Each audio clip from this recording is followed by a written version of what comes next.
잠시 기도합니다. 살아계신 하나님, 오늘도 거룩한 주일 6월 둘째 주일 맞이하여 2부 예배로 주님 앞에 나와 예배드리는 아버지 백성들을 축복하여 주옵소서. 예수님의 거룩하신 보혈을 뿌리고 덮습니다. 이 공간에 성령 하나님 우리와 함께 하시고 우리 모두를 주의 성령으로 충만케 하여 옵소서. 볼 수 있는 영을 열어 주옵소서. 들을 수 있는 영의 귀를 열어 주옵소서. 깨닫는 마음을 주옵소서. 주님, 이 시간 부정을 통하여 말씀하실 때 주의 말씀이 우리 가운데 믿음 되게 하시고 주님을 기쁘시게 한 삶이 되게 하여 주옵소서. 감사드렸고 우리를 구원하신 예수님의 이름으로 감사하며 기도 올리옵나이다. 아멘. 얼굴 보시면서 인사하겠습니다. 참 잘 오셨습니다. 한 번 더 인사합니다. 하나님이 기아를 사랑하십니다. 한국은 3세번이라고 한 번 더 하겠습니다. 귀하는 축복의 통로입니다. 할렐루야. 하나님께서 이 시간 우리 사랑하셔서 이 자리에 불러주셔서 주님을 예배하게 하신 줄로 믿습니다. 저는 오늘 우리가 합동한 말씀 중심 삼아 우리는 복음의 제사장, 이런 제목으로 이 시간 주시는 하나님의 은혜를 받고 나누겠습니다. 로마서 말씀이 11장까지는 참 잘 들렸어요. 왜냐하면 복음이기 때문에 위로도 되고 또 복음의 말씀이 우리 가운데 은혜가 너무 넘쳤는데 12장부터는 마지막 장까지는 조금 은혜가 덜하죠. 왜 그런 것 같아요? 그거는 이런 말씀이죠. 크리스찬이라면, 그리스도인이라면 반드시 이렇게 살아야 된다. 그러니까 삶의 실천을 강조하다 보니까 은혜가 조금 떨어지죠. 왜냐하면 살아내야 된다는 부담감이 있어요. 그러나 우리 성도님들은 이런 부담감이 없는 줄로 믿습니다. 마땅히 그렇게 살아드려야 되는 것이 맞다. 할렐루야. 그래서 그리스도인다운 삶을 말씀하고 있는데 12장은 너희 몸을 하나님이 기뻐하시는 거룩한 산 제사로 드려라. 우리의 몸이, 우리의 삶이 하나님 보시기에 정말 아름다운 삶, 믿음의 삶을 살아드려라, 이런 말씀이고 13장의 말씀은 위에부터 주신 권세를 인정하고 순복해라. 어떤 권세든지 하나님이 허락하심에 너희가 하나님의 말씀과 상반되지만 않는다면 그 권세 아래 순복하고 살아라 라는 말씀이었고요. 14장의 말씀은 믿음이 연약한 자들이 있습니다. 공동체 안에, 믿음의 공동체 안에 믿음이 연약한 자들의 믿음을 비판하지 말고 그들의 삶을 이해해 줘라. 할렐루야. 우리가 자녀를 키우다 보면 어린아이들을 이해하고 키우잖아요. 그래, 네 나이 때 그렇지, 나도 그랬어, 옛날에 그랬지 뭐, 이러고 이해하고 넘어가잖아요. 믿음의 공동체 안에서 다시 말하면 정죄와 비판이 아니라 이해해 주고 넘어가라 하는 말씀이었습니다. 지난주에 말씀은 15장 1절로 13절까지 말씀이었던 거 아시죠? 그래서 지난주에 15장 1절로 13절까지는 믿음이 연약한 자를 이해해 주는 것을 뛰어넘어 이제는 받아줘라. 뭐 하라고요? 받아주라. 이제 우리가 믿음 생활하다 보면 좀 상대방에게 실망할 때가 있어요. 저분이 그런 분이 아닌 것 같은데 그러네, 이런 부분이 있을 수 있거든요. 내가 기대했던 바가 이게 아닌데 저분의 믿음이 이 정도뿐이 안 되나 하고 때로는 상처도 받고 때로는 낙심, 실망도 할 때 있습니다. 그런데 그러나 복음은 말씀하기를, 하나님 말씀하기를 그럴지라도 너희가 그 연약한 자를 받아주라. 왜 그럴까요? 우리 모두는 다 하나님 앞에 부족한 부분이 있다 없다? 있다는 거예요. 누구도 완벽한 자가 있다 없다? 없다는 거예요. 그러니까 우리의 부족함을 내가 알고 있다면 다른 사람의 연약한 부족함도 인정해주고 받아주라. 할렐루야. 그것이 천국인 줄 믿습니다. 여러분 가정도 마찬가지예요. 서로가 부족한 점이 보일 수 있거든요. 제가 결혼식 줄에 서다 보면 그 청춘 남녀의 얼굴은요, 기대감에 아주 그냥 기대가 만땅, 세상 말로 만땅이 만땅.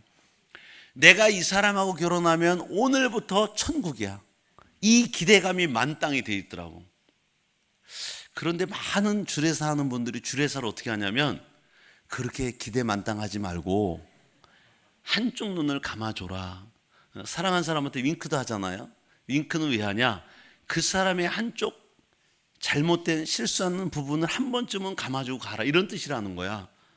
그러니까 본인도 완전하지 않다면 상대방도 완전하지 않으니까 서로가 받아주며 갈 때 천국이 이루어져요. 할렐루야. 교회도 마찬가지, 나라도 마찬가지입니다. 사실 우리나라가 양당 정치하잖아요.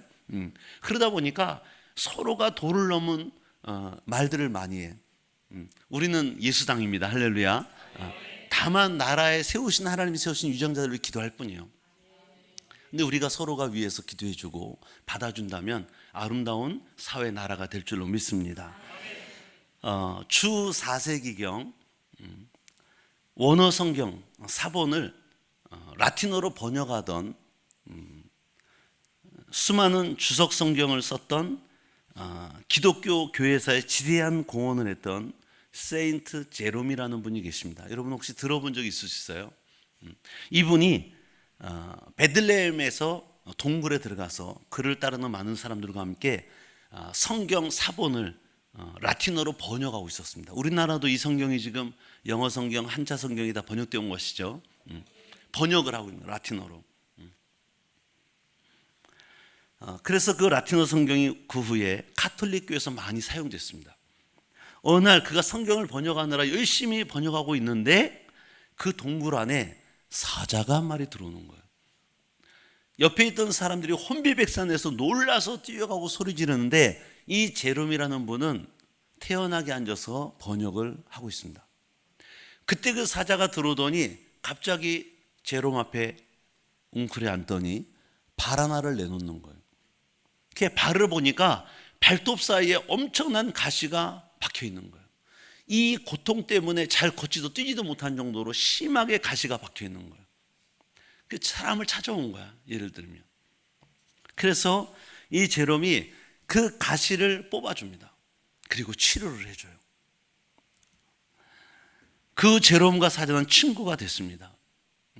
은혜 입은 사자는 더 이상 정글 속을 달리는 무서운 사자가 아니라 제롬의 친구가 됐어요. 고분고분해진 거야. 제롬이 오라면 오고 가라면 가고, 앞에 벌러덩 배를 보이고 눕기도 하고, 나중에는 동굴에서 뗄감이 필요한 나무를 나르는 나귀들의 감독자로 이 사자가 다닙니다. 이런 일을 했다는 유명한 일화가 있어요. 여러분, 은혜라는 말의 의미를 아십니까? 은혜. 이 말은 원어가 카리스에서 나왔어요. 이 말은 뭐냐면 받을 자격이 없는 사람이 값없이 받는 선물. 그러니까 여러분들이 생일날, 결혼기념일날 선물 받잖아요. 그 선물의 의미는 내가 일한 대가로 받는 게 아니에요. 내가 일한 것 아무것도 없는데 거저주는 선물입니다. 여러분, 그 사자는 제롬에게 그동안 토끼라든지 노루라든지 뭐 하나 잡아다 준 적이 없어요. 그럼에도 불구하고 제롬을 찾아왔을 때 제롬의 은혜를 입어요. 발에 박힌 그 큰 가시를 뽑힘을 받습니다. 은혜를 입은 거야. 오늘 여러분, 사도 바울을 통해 말씀하고 있는 바로 이 내용이 은혜를 말씀하고 있습니다. 사도 바울은요, 자기 자신을 바라보면서 이렇게 말했어요. 말씀을 볼까요? 로마 3장 24절에 그리스도 예수 안에 있는 속량으로 말미암아, 속량이란 어떤 값을 지불하는 돈입니다. 우리의 죄값을 지불하기 위해서 하나님이 예수님이라는 생명을 내어주시고 우리를 건져주신 거예요. 지옥 갈 나를 하나님 자녀 삼아주신 거예요. 하나님의 은혜로 값없이, 하나님의 전적인 은혜다. 내가 하나님의 자녀가 되는 것, 구원받은 백성이 되는 것, 천국 백성이 되는 것, 은혜로 값없이 의롭다 하시면 얻은 자가 되었다. 여러분, 사도 바울이 원래가 어떤 자였습니까? 악한 자였습니다. 교회를 핍박합니다. 믿는 자를 감옥에 가두고 고문하던 자예요. 스데반 집사를 죽일 때는, 돌로 쳐 죽일 때는요, 가편투표를 하고 옷을 맡아주던 자입니다. 그런데 부활하신 주님이 친히 찾아오셔서 사도 바울을 만나주잖아요. 그리고 은혜를 베푸셨습니다. 그래서 사도 바울은 자신에게 구원을 주신 하나님의 은혜를 찬송하고 은혜에 감사하기만 하는 것이 아니라 오늘 말씀을 보시면 15절에 이렇게 말씀합니다.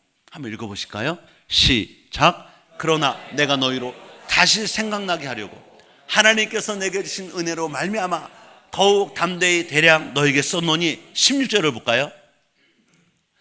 이 은혜는 곧 나로 이방인을 위하여 그리스도 예수의 일꾼이 되어 하나님의 복음의 지상직분을 하게 하사 이방인을 제물로 드리는 것이 성령 안에서 거룩하게 되어 받으실 만하게 하려 하심이라.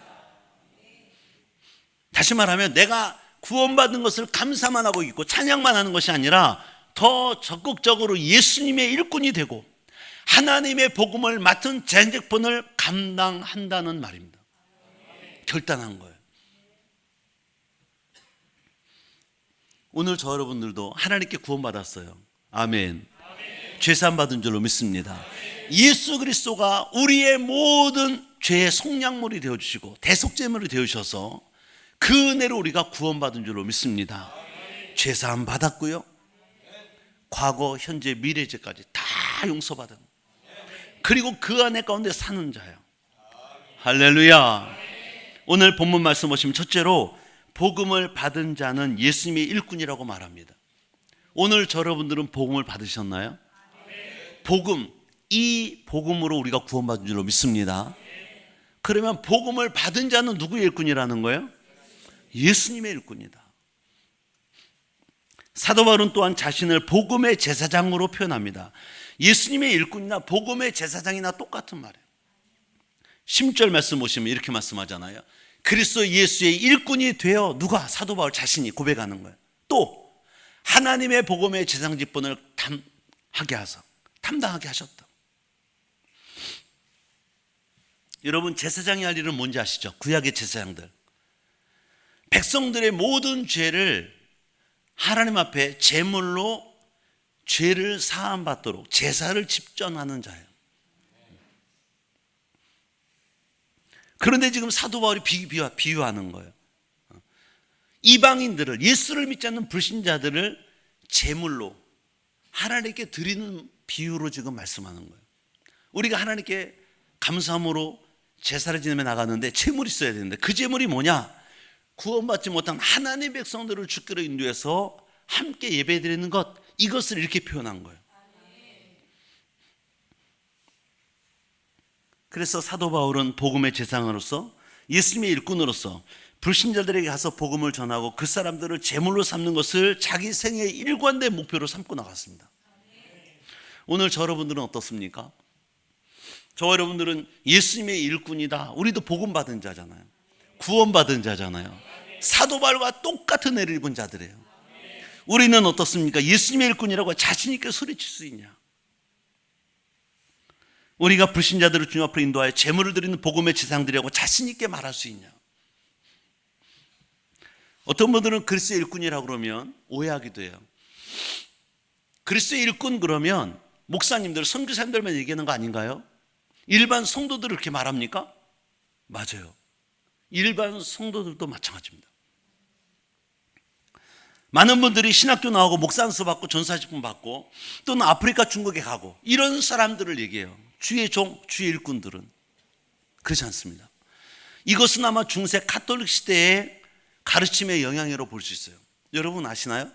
중세 가톨릭은요, 신부들만, 사제들만 성경을 가지고 있습니다. 라틴어 성경. 그리고 일반 성도들은 성경을 주지 않았어요. 그러니까 사제들이 얼마든지 성경의 권위를 훼손하면서 자기들의 말로 성경이라고 말하고 나갈 수가 많아요. 왜? 성도들은 성경을 없으니까, 성경을 못 보니까. 면죄부 사건이라든지 여러 가지 사건들은요, 성경을 모르는 성도들이 그냥 따라가는 거예요. 왜? 성경도 없었고 가르쳐주지도 않습니까? 그러니까 성도들을 우민화시킨 거야. 우매한 백성 만든 거예요. 가톨릭 교회가 사실 성경을 성도들이 갖기 시작한 게 얼마 안 됐습니다. 베드로 사도는 말합니다. 베드로전서 2장 9절에 말하죠. 너희는 택하신 족속이요, 우리들 얘기하는 거예요. 왕 같은 제사장들이요, 우리 얘기하는 거예요. 거룩한 나라요, 우리를 얘기하는 거예요. 백성 없는 나라 있는 거 보셨습니까? 우리가 있기 때문에 하나님 나라가 있는 거예요. 그의 소유된 백성이니 그는 누구가요? 하나님의 소유된 백성이다. 이는 왜 이렇게 삼았느냐, 왜 이렇게 불렀냐, 우리를. 이유가 있어요. 너희를 어두운 데서 불러내어 그의 기이한 빛에 들어가게 하신 이의 아름다운 덕, 천국 가게 하신 그 은혜를 선포하게 하려고. 우리를 부르신 목적이 뭐라고요? 아름다운 그 덕을 선포하게 하려고, 천국 가신 그 하나님의 은혜를 선포하게 하려고 우리를 왕같은 족속, 제사장, 거룩한 나라, 소유된 백성으로 부르셨다라는 거예요. 구약시대 같으면 여러분은 이 성전에 못 들어오는 거 아시죠? 여기 앞에는 커튼이 쳐 있어요. 손바닥 두께만한 휘장이 가려 있습니다. 여기는 지성소야. 예를 들면 저기가 문이면 여기는 법궤가 있습니다. 하나님의 임재의 상징 법궤, 십계명이 들어있는 그 법궤가 있고 휘장이 쳐 있고 그쪽 뒤는 들어오면서 오른쪽에 떡상, 맞은편에 향단, 왼쪽에 등대, 7등대. 일반 성도는 들어오지 못해요. 제사장들만 들어옵니다. 여러분 제사장 아니잖아요? 못 들어와요. 그런데 예수님이 십자가에서 못 박혀 죽으시면서 외쳐요. 테텔레스타이, 다 이루었다 하실 때 성전의 휘장이 위로부터 아래까지 찢어집니다. 어른 손바닥 두께 휘장은 남자 서너 명이 서로 붙잡고 찢어도 안 찢어지는 건데 찢어 놓으신 거예요. 그리고 새롭고 산 길이 열린 거예요. 예수를 믿는 누구든지 이 성전에 들어와 하나님을 직접 예배드릴 수 있는 자가 된 거예요. 왕 같은 제사장이 된 거예요. 구약은 제사장만 들어왔습니다. 지금은 이제 그 휘장이 찢어짐으로 누구든지 예수 그리스도를 구주로 영접한 자는 다 들어와서 하나님께 예배드릴 수 있어요. 만인 제사장입니다.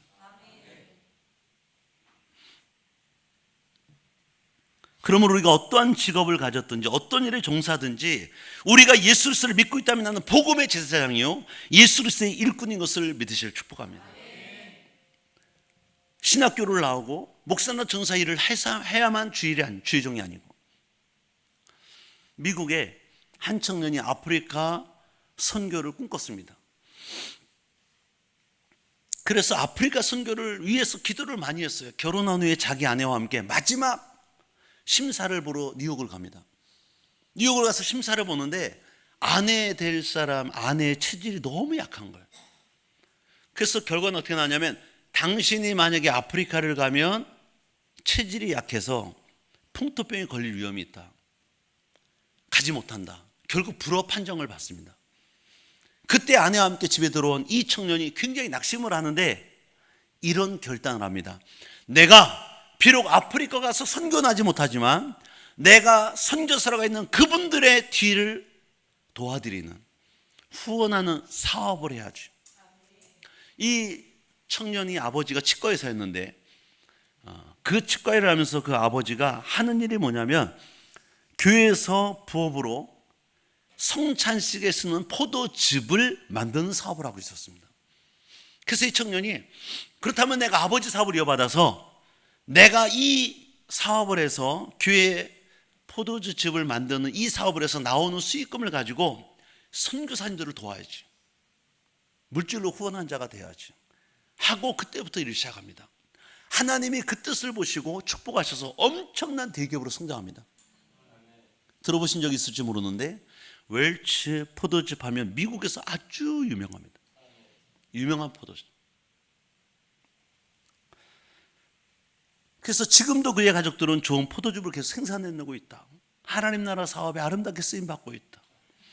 여러분, 하나님은 우리가 어떤 집에 사냐 관심 두지 않아요. 몇 평짜리 아파트 사냐, 단독주택 사냐 이런 거 신경 쓰지 않습니다. 하나님은 우리가 타고 난 자동차가 외제차냐, 최신형이냐, 10년 되냐 이런 거 신경 안 쓰십니다. 우리가 우리의 가정에서, 우리 학교에서, 우리 직장, 사업장에서 어떠한 삶을 살고 있냐를 관심 가지고 계십니다. 안 믿는 모든 불신자들은 그런 것에 신경 안 쓰죠. 나야 어떻게 하든지 돈만 많으면 된다. 좋은 집에 살면 된다. 사업에 성공하면 돼. 죽이든 살리든 나만 살면 된다. 이런 돈 생각하고 있잖아요. 여러분이 사업을 경험하고 있다면, 사업자라면 사업가로서 사업을 잘해서 주님의 영광 드러내고 주님과 복음을 쓰임받는 사업장되기를 축복합니다.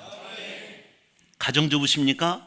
가정주부로서 가정을 잘 돌보고 오히려 불신자들에게 교감이 되는 귀한 가정 이루시길 축복합니다. 여러분이 직장입니까?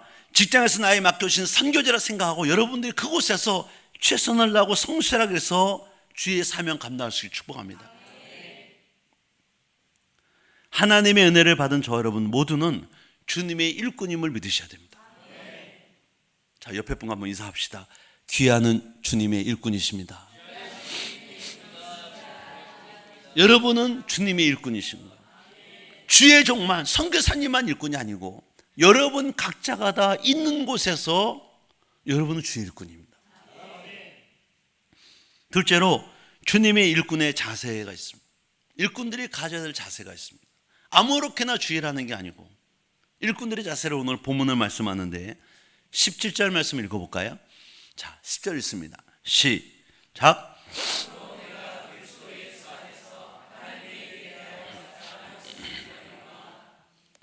말씀하기에는 내가 그리스도 예수 안에서 하나님에 대해 잘하는 것이 있다. 하나님을 섬기는 일을 그리스도 예수님 안에서 내가 자랑스럽게 여긴다라는 표현입니다. 여러분, 사도 바울은 하나님 나라 일에 대해서, 하나님을 섬기는 일에 대해서 자랑한다는 것인데 그는 사실 육신적으로 자랑할 게 많았어요. 여러분 잘 아시지, 사도 바울은 공부를 많이 한 자입니다. 가말리엘 문화에서 공부한 자예요. 우리나라 말 같으면 서울대학교 졸업하고 대학원을 졸업한 자. 예를 들면 그 당시 로마 시민권을 가진 자, 베냐민 지파, 왕족이라는 거예요. 바리새인이라는 거, 어려서부터 성경에 능통한 자, 히브리인이었습니다. 그는 자기가 가진 것들을 마음껏 드러내놓고 세상적으로 살 수 있는 자였어요. 얼마든지 자기의 출신 성분을 자랑할 수 있어요. 그러나 그는 이런 것 자랑하지 않았습니다. 왜냐하면 그는 주님 앞에 나왔을 때 이런 것 자랑하지 않다고 결단을 했어요. 고린도서 2장 2절 보시면 이렇게 말합니다. 내가 너희 중에서 예수 그리스도와 그가 십자가에 못 박힌 것 외에는 아무것도 알지 아니하기로 작정했다. 이 말이 뭘까요? 내가 세상적인 내 백그라운드를 절대 자랑하지 않고 오직 예수 그리스도와 그가 십자가에 못 박힌 것, 나를 구원하시고 우리를 위해 구원하시기 위하여 십자가 달리신 그것만 자랑하겠다. 한때 미국의 오페라계에서 힐리니 할버튼이라는 가수 하면 모르는 사람이 없었대요. 이분이 자기 가족에서 일어나는 일화를 이야기합니다. 어느 날 자기 아들이 이웃집 아이와 놀면서 주고받는 대화를 집안에서 살짝 엮이게 된 거예요. 근데 그 아들이, 이웃집 아들이 이렇게 얘기합니다. 우리 아빠는 우리가 살고 있는 이 시의 시장을 잘 아셔. 자랑하는 거예요. 시장같이 친해요. 그러자 자기 아들이 이렇게 얘기를 하는 거예요. 우리 아빠는 하나님을 잘 아셔. 그 말 들은 이 할버튼이 화장실을 가서 울었다는 거예요. 왜 울었냐면 두 가지인데, 하나는 아들의 눈에 자신이 하나님을 잘하는 아빠로 비춰진 게 고맙고, 또 하나는 하나님을 잘하는 자기 아빠를 떳떳하게 자랑할 수 있는 아들이 기특했다는 거예요.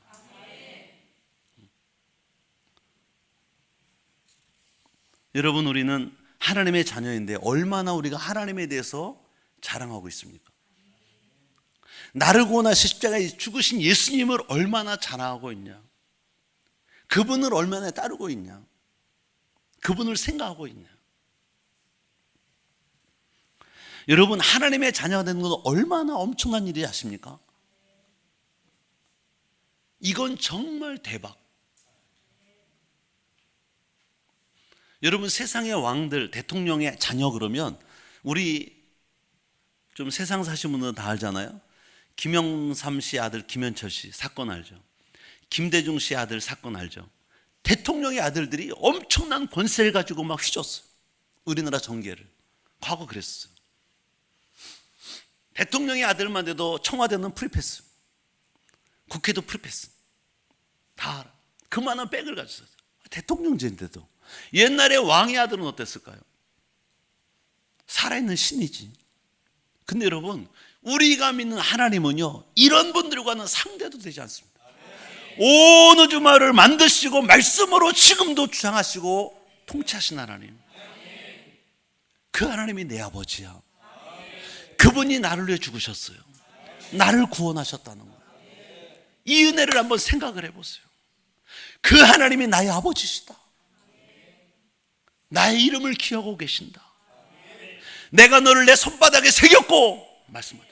너희를 태중의 모태로 짓기 전에 내가 너를 이미 지명하여 불렀대.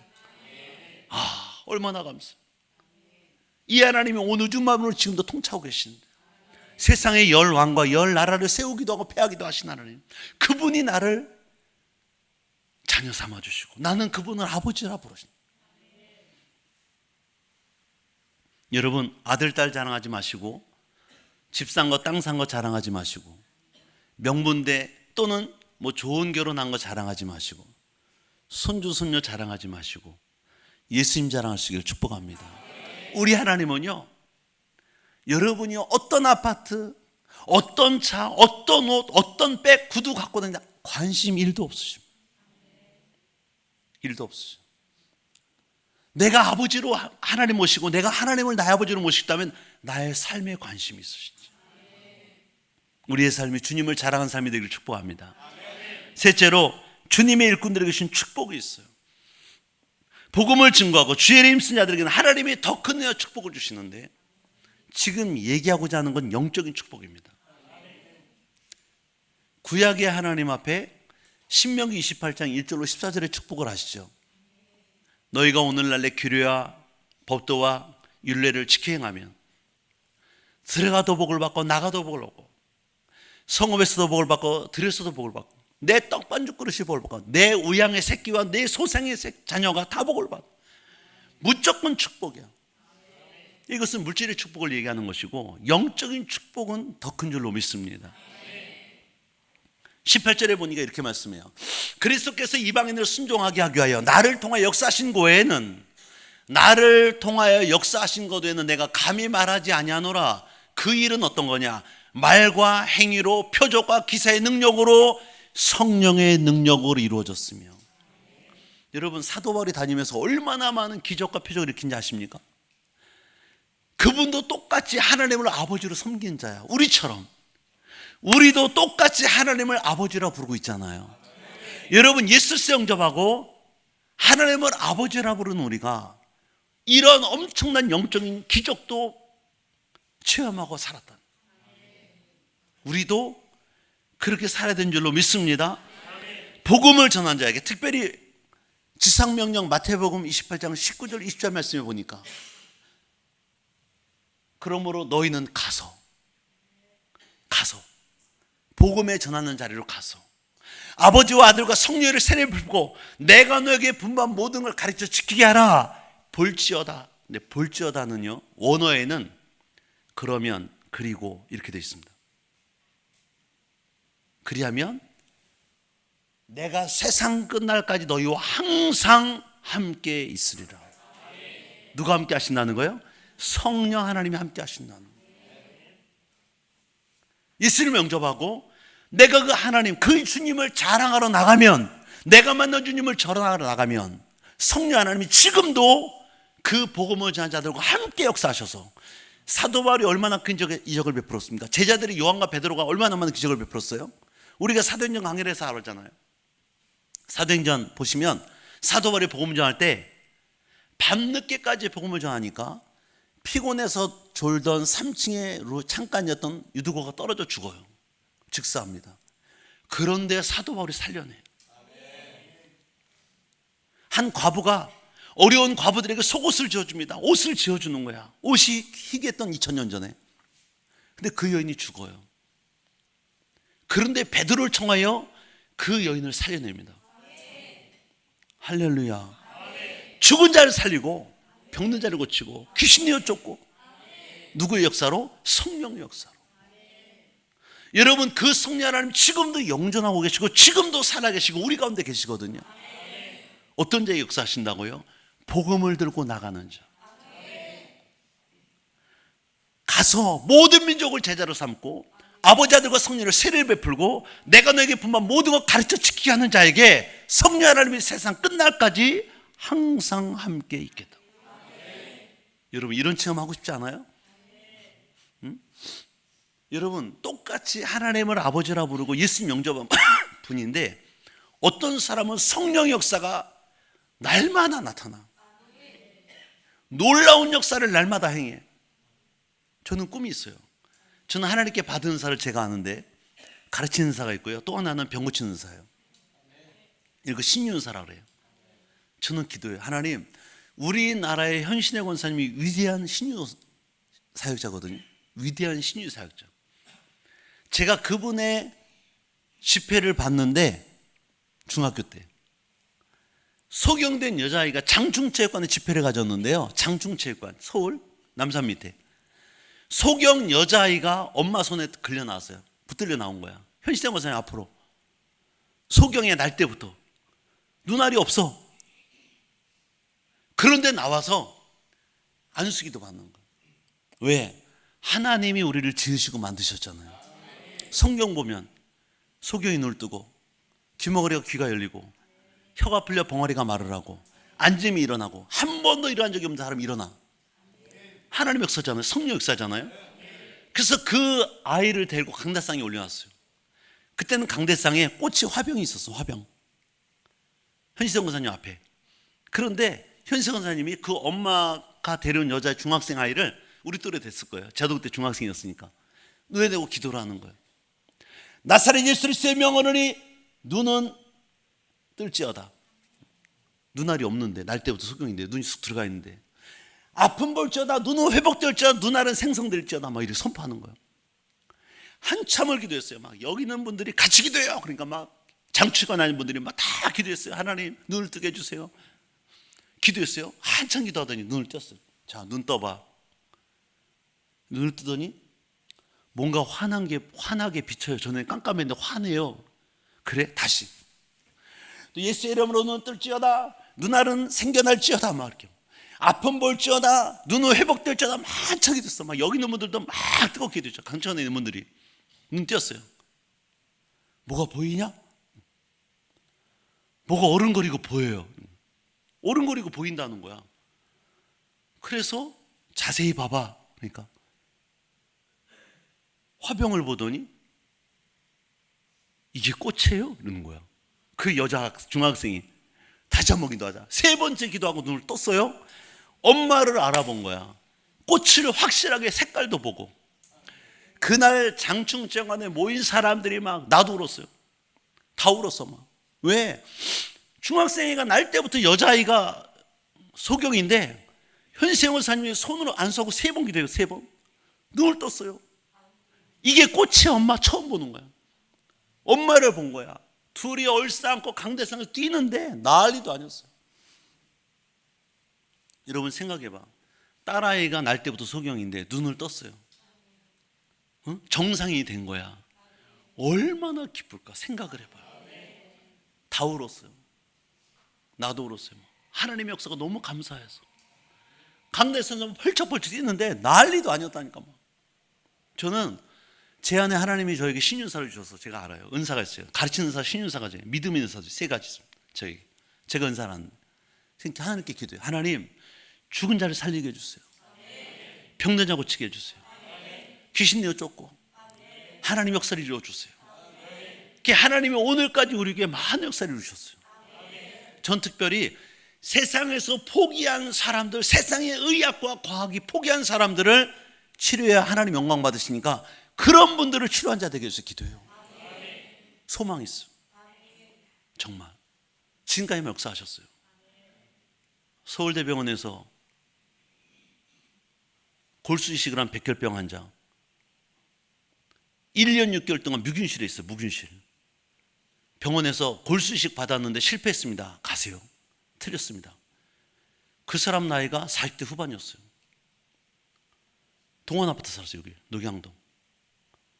저하고 전사님하고 최영원사님하고 전도로 다니다 그 집을 방문하게 돼요. 똑똑 축구 전도하는데 문을 여니까 술 취한 아주머니가 싱크대에서 울고 있는 거예요. 왜 우시냐? 왜 우시냐 그러니까 술 취해가지고 가리키는데 거실에 동원 아빠는 들어가면서 주방에 있었어요. 싱크대가 거실에 웬 남자가 들어놓여 있는 거예요. 들어가 봤더니 이불에 누워있는 남자가 덮고 있는데 얼굴이 세멘트 색깔, 회색이 그냥 회색. 그래서 물어봤어요. 말은 천천히 하니까 어떻게 된 겁니까? 그러니까 술 취한 아주머니가 얘기하는 거예요. 서울대병원에서 골수 이식을 했는데 실패했다는 거예요. 병원에 퇴원하랬대. 이제 소망 없다고. 병원비를 1억 6천만 원 냈대요. 1년 6개월 동안 묵인실에 있으면서 1억 6천만 원 병원비 내고 온 거야. 근데 죽으려면 기다리고 있는 거예요. 이미 장지를 다 알아봤대. 다 준비해놨대, 장례 절차를. 그래서 내가 그랬죠. 살 수 있습니다. 이분이 눈을 떠요. 그래서 내가, 이분이 헌병대 장교였어요. 덩치가 좋았는데 살이 많이 빠졌더라고. 키도 크고. 살 수 있습니다. 눈을 떠요. 그래서 내가 그랬죠. 하나님은 전능하시다. 믿어라. 그러니까 이분이 눈을 동그랗게 뜨는 거예요. 그래서 내가 일주일에 2번씩 가서 기도해 주겠다. 화요일 날, 목요일 날 예배 없는 날 와서 기도해 줄 테니까 그 대신 조건이 있는데 부정적인 말 하지 말아라. 하나님 못한다, 이런 실패, 이런 얘기 하지 마라. 하신다. 그리고 사진을 바라봄의 법칙을 이용하자. 성경에 나와 있는 법칙인데, 내가 제일 건강할 때 사진을 서너 장을, 누워있으니까 누우면 장롱이 보여요. 장롱 옆 붙여놔라, 이렇게. 서너 장을. 그래서 항상 이렇게 기도해. 마음으로. 나는 하나님 치료하셔서 다시금 이렇게 건강해질 수 있다 라고 말을 해라. 시인을 해라. 그래서 제가 기도해 주러 다녔어요. 2달 동안. 늦게 가면 전화 와요. 왜 빨리 안 오시냐고. 그러니까 본인 살 소망이 있는 거야. 막 기도받고 막 살려는 마음이 있는 거예요. 그래서 제가 늦게 가는데도 막 전화 받고 갔어요. 화요일 날, 목요일 날 가서 10분, 20분 기도해 줬어요. 당신 반드시 치료된다. 하나님 역사를 믿어라. 하나님 전능하시다. 2달 만에 교회 나왔습니다. 완치됐어요. 하나님이 역사하셨어요. 하나님 못하실 것이 없어요. 아니, 죽은 자도 살리시는데 살아있는 사람 못 살리겠습니까? 완전하게. 그러니까 그날 이후로 하나님 우리 교회에 암, 뇌종양, 하나님이 다 기도할 때 치료하셨어요. 자궁에 물혹이 있는 거 수술도 안 받고 다 치료하시고, 물에 물 들어있는 거 다 치료하시고, 여기가 막 이렇게 부어서 중학생이가 왔어요. 왜냐 하니까 치과를 지금 가야 되는데 급성이래. 뭐가 이렇게 붉어 이만큼 주먹 하나 넣은 것 같죠. 그래? 기도받고 가. 기도해 줬어요. 가다가 사라졌어요. 그 와가지고 보세요 목사님, 가다가 나왔어요. 가다가 이렇게 나왔을 주먹 하나가 싹 사라져 정상이 된 거야. 하나님 역사잖아. 하나님이 치료하시고. 저는 하나님께 기도해요. 하나님, 성령 역사가 우리 가운데 충만케 해주세요. 세상 병원은 의학에서 다 포기한 병들을 우리 교회 오면 산다는 말씀이 전해지게 하시고 하나님 역사해 주세요. 나는 그런 분들이 정말 가슴 아파요. 제가 장례식장 가서 제일 불쌍한 분이 어떤 분이냐면, 연세가 들 만큼 들어서 돌아가신 분들은 별로 안 불쌍해요. 근데 제가 벽자장 들어갔을 때 호실이 많잖아요. 가면은 그 집의 아들이나 가족이 들고 있잖아요. 영정사진 들고 있잖아. 보면 청년이, 여자 청년, 남자 청년, 이제 20, 30대가 죽은 거야. 이걸 들고 그 집의 아들인지 친척인지 어린애가 들고 있는 거야. 난 그거 보면 가슴이 막 터져. 저 사람이 죽을 나이가 아니잖아요. 평균 나이로 봐도 죽을 나이가 아니잖아. 근데 죽은 거야. 조금 있으면 화장실 들어가야 돼. 화장터에 거 들어가야 돼. 이제 불가마에 들어가야 되는 거야. 고로에. 막 가슴이 막 아픈 거야. 난 지금도 하나님께 기도해요. 하나님, 제가 잘 때나 길을 갈 때나 어디 있든지 제 안에 성령을 말씀하세요. 너 지금 어느 병원 중환자실, 영안실 가서 몇 호실, 몇 번 냉동고에 있는 그 환자로서 네가 안수해 살려놔라. 저에게 말씀을 이제 달려가겠나이다. 영안실에, 안치실에, 냉동실에 들어가는 사람이라도 내게 말씀하시면 저는 가서 안수해 주겠습니다. 살려내겠습니다. 이 생각을 하고 살아요. 이 마음을 하고 살아요. 지금도. 왜? 하나님 전능하시잖아요. 세상이 못하는 거 하나님 하신다니까. 오늘까지 역사하신 하나님. 우리가 받는 축복은, 물질적인 축복은 두 번째고 영적인 축복이 있는데, 우리가 가서 복음 전하고 말씀 전하고 성령 역사하시면 세상에 이해할 수 없는 기이한 일들을 많이 경험합니다. 엄청난 역사를 보는 거야. 엄청난 역사 보는 거예요. 강남 세브란스가 병원 가가지고 뇌종양이 있어서 수술을 받으러 가셨는데, 수술실에 올라가서 수술대에 누웠는데 CT 찍은 걸 보니까 없어졌어요. 다시 기도받고 왔거든. 그래서 날짜까지 잡고 간 거예요. 그게 수술비도 들고 갔어요.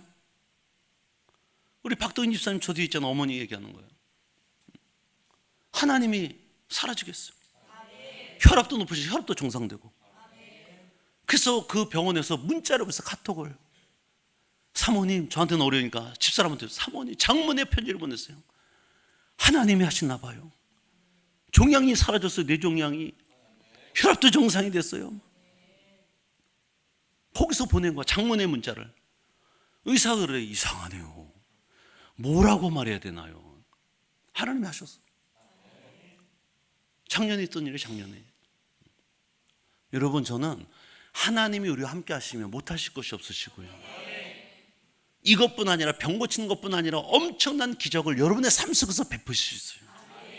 여러분 사업의 문제, 직장의 문제, 자녀의 문제, 여러분 개인의 문제, 모든 범사의 문제가 하나님 역사하시잖아요. 아무렇지도 않게 문제 해결됩니다. 원래대로 회복돼요. 하나님 하시면. 이런 것이 바로 우리 믿는 자에게 주시는, 일꾼에게 주시는 축복이다. 할렐루야. 저는요, 초대교회의 역사가 동일하게 지금도 일어납니다. 2000년에 초대교회에 일어났던 역사가 지금이 아니었다. 그 하나님 지금도 살아계셔요. 그때도 성령 하나님 역사하시다면 지금도 성령 하나님 역사하십니다.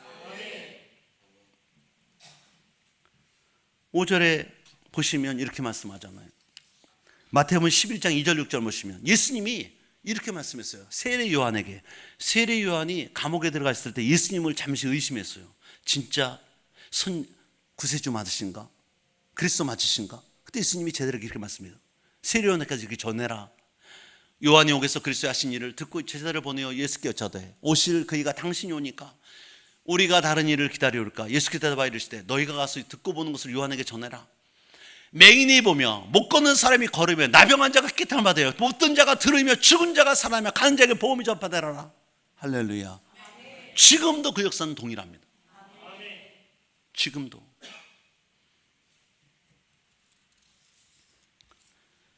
(19절에) 보시면요, 사도 바울이 복음을 전하는데 어디까지 전했냐면 표적과 기사의 능력으로, 성령의 능력으로, 그리하여 내가 예루살렘부터 두루 행하여 일루리곤까지. 일루리곤이 누구냐면 지금의 그리스 북쪽입니다. 유럽이에요. 유럽. 거기까지 복음이 다 전파된 거예요. 누구의 역사로? 성령의 능력으로, 성령의 역사로. 저는 우리 교회가 하나님이 이곳을 주셨는데, 이곳 세우셨는데 그냥 세우신 게 아니라고 믿습니다. 우리 교회가 할 일이 있다. 할렐루야. 저 여러분들이 반드시 할 일이 있다. 예수님이 하신 일을 하는 거야. 예수님이 3대사요. 천국 복음을 전파하시고 가르치시고 고치시고, 이 일을 우리가 하는 거예요. 예수님의 지상명에 행하는 거예요. 할렐루야. 하나님이 하십니다. 우리가 그 주님을 믿어드리는 거예요. 우리가 그러니까 사용되기를, 쓰임받기를 기도하는 거예요. 이런 꿈과 비전에서 하나님이 그 교회를 쓰시고 성도를 쓰십니다. 할렐루야. 오늘 말씀했습니다. 저는 특별히 7월 1일 우리가 맥주감사주의를 전하면서 가족과 있도록 초대하기를 원해요. 여러분들 아직까지도 주님을 알지 못하는 많은 분들이 있습니다. 믿음의 가정이 이루지 않았고 불신자들이 여러분 옆에 많이 있어요. 우리는 복음을 가진, 복음을 받은 제사장들이고 예수님의 일꾼인 줄 믿습니다. 이 맡은 직분을 잘 감당하셔서 많은 영혼들을 죽기를 인도하신 저 여러분, 우리 교회 되시기를 다시 한번 주님을 축복합니다.